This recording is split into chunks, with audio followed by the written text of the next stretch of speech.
நம்ம இன்றைக்கி சில்லி இட்லியும் தயிர் பச்சடியும் செய்கிறது எப்படிங்கிறத பற்றி பார்க்கலாம். அதுக்கு ஒரு அடிசல் இட்லி ஊற்றி ஆற வச்சுக்கோங்க. இது வந்து ரெடிமேடாகவே மாவு கிடைக்குது. ஒரு அடிசல் ஊற்றி அந்த நல்லா ஆற வச்சுக்கோங்க. அது இந்த மாதிரி பெரிய தட்டில் போட்டு ஆறினா தான் நம்மளால் இந்த மாதிரி பொடி பொடியாக கட் பண்ண முடியும். சின்ன சின்னதாக கட் பண்ணி எடுத்து வச்சுக்கோங்க. அதுக்கப்புறம் எல்லா இட்லியுமே ஃபுல்லாகவே ஒரு அடிசல் இட்லியும் கட் பண்ணி வச்சுக்கோங்க. அதுக்கப்புறம் வெங்காயம் 150 கிராம், தக்காளி ஒரு 150 கிராம், இது மேலே தூவுறதுக்கு கொத்தமல்லி தழை கொஞ்சம் ரெடி பண்ணி வச்சுக்கோங்க. எல்லாம் கழுவி சுத்தமாக கட் பண்ணி வச்சுக்கோங்க நீட்டமாக. இது சிக்கன் மசாலா கடையில் கிடைக்குது, அது வாங்கிக்கலாம். இது உப்பு தேவையான அளவுக்கு. அப்புறம் இது கட் பண்ணி வச்சுருக்கோம் அந்த இட்லி. இது வந்து தயிர் பச்சடி. இது எப்படின்னா தயிர், அப்புறம் பெரிய வெங்காயம், கொத்தமல்லி தழை, உப்பெல்லாம் போட்டு கலந்து வச்சுருக்கோம். பெரிய வெங்காயத்தை கட் பண்ணி தண்ணியில் போட்டு அலசிட்டு அப்புறம் இதில் போட்டுக்கோங்க. இப்போ தான் காரம் கம்மியாக இருக்கும், சாப்பிட முடியும். போட்டு தயார் பண்ணி அதை ரெடியாக வச்சுக்கோங்க. இப்போ எப்படி தாளிக்கிறதுங்கிறத நம்ம பார்க்கலாம். இதுக்கு ஒரு வாணலியில் எண்ணெய் ஊற்றி நல்லா காஞ்சிருச்சான்னு பாருங்கள். ஒரு நிமிஷம் காய விடுங்க. காஞ்சதும் பெரிய வெங்காயம் நம்ம 150 கிராம் கட் பண்ணி வச்சுருக்கோம் இல்லையா, அந்த பெரிய வெங்காயத்தை அதை போட்டு நல்லா பொன்னிறமாக வர அளவுக்கு பிடிச்சி வருங்க. பாத்திரத்தை பிடிச்சிக்கோங்க, இடுக்கியில் பிடிச்சிக்கிட்டு வருங்க, இல்லைன்னா ஆடும். அதுக்கப்புறமா அதில் நல்லா செவக்கிற அளவுக்கு வருங்க. அப்போ தான் நல்லாயிருக்கும்.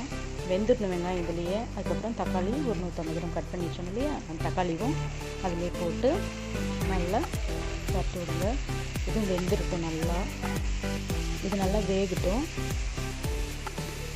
மெதுவாக ஆள் கொஞ்சம் கம்மியாக வச்சு வேகிற மாதிரி பண்ணுங்க. இது வந்து சிக்கன் மசாலா. இது ஒரு இட்லிக்கு 20 கிராம் பாக்கெட் கூட கிடைக்குது. அது போட்டிங்கனாவே போதும். 50 கிராம் தான் போட்டிங்கன்னா அதிகமாகிடும். அது போட்டால் போதும்.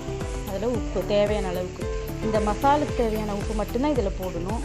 தயிர்லேயும் உப்பு இருக்கும், இட்லிலையும் உப்பு இருக்கும். இந்த மசாலுக்கு எவ்வளோ தேவையோ அந்த அளவுக்கு கொஞ்சமாக போட்டு மூடி வச்சு நல்லா கிளறி விடுங்க. அப்பப்போ எடுத்து ஒரு 2-3 முறை கிண்டி விடுங்க.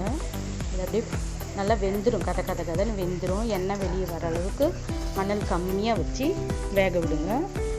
கிண்டிகிட்டே இருங்க. இந்த கிண்டு தான் அந்த தக்காளியெல்லாம் நல்லா வதங்கும்.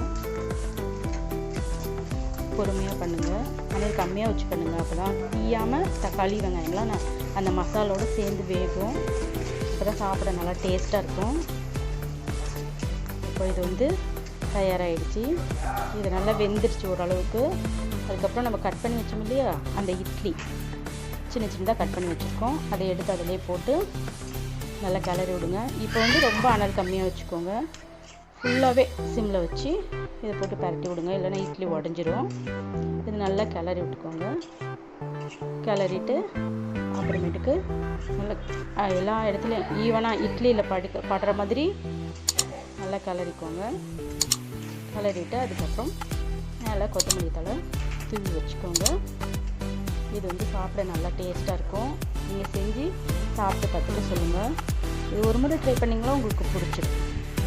இது வந்து சில்லி இட்லி, தயிர் பச்சடி, இது ரெண்டும் சேர்த்து சாப்பிடும்போது நல்லா சூப்பர்.